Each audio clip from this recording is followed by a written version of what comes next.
మన ప్రభువును రక్షకుడైన యేసుక్రీస్తు వారి ప్రశస్తమైన నామానికి మీ అందరికీ వందనాలు. అందరూ బాగున్నారమ్మా? దేవాదేవుడు మరొక నూతన దినం దయచేసిన దేవాదేవునికి వందనాలు చెల్లించుకుని ఈ దినపు వాగ్దానం ధ్యానించుకుని ప్రార్థన చేసుకుని మన పనులు ప్రారంభించుకుందాం. ఈ దినపు వాగ్దానం, అనేకులు ప్రతిగా విమోచన క్రయధనంగా తన ప్రాణమిచ్చుటకు వచ్చెను. దేవాదేవుడు అంటున్నాడు ఇది వాగ్దానం. మత్తయి వార్త 20:28 ఈ మాట, అనేకులు ప్రతిగా మనందరినీ పాప నుంచి విమోచించిన క్రయధనంగా, ధనం పెట్టి అయినా మనల్ని విమోచించలేదు, ధనం పెట్టి మన పాపాలను క్షమించలేదు. ఆయన ప్రాణం ఇచ్చుటకు వచ్చాడు, ప్రాణం పెట్టి మనం రక్షించాడు.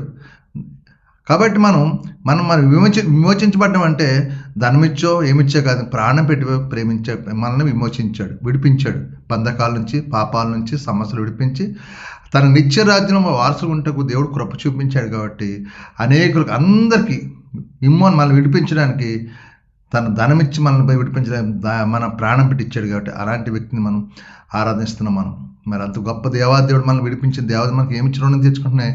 ఆయన చిత్తం నెరవేర్చి ఆయన ఆజ్ఞలు కానీ ఆయన చిత్తానుసారం నడిచామనుకో మన నిత్యరాజు నడిపిస్తాడు. మనకున్న బంధకాలను విడిపిస్తే మనకు శాంతి, సమాధానం, నెమ్మది దయచేస్తాడు. కాబట్టి మన అందరి కొరకు ప్రాణం పెట్టిన యేసుని మన కోసం ఎవరన్నా ప్రాణం పెట్టిన వ్యక్తి ఎవరన్నా గర్వంగా చెప్పుకోవాలంటే యేసు ప్రభువారు తప్ప ఇంకెవరు లేరు. కాబట్టి ఆయన విశ్వాసం కలిగి ఉందాం, ఆయన నిరీక్షణ కలిగి ఉందాం, ఆయన చిత్తం నెరవేర్దాం, ఆయన రాజ్యంలో వారసులుగా ఉంటూ దేవుడు కృప చూపించును గాక.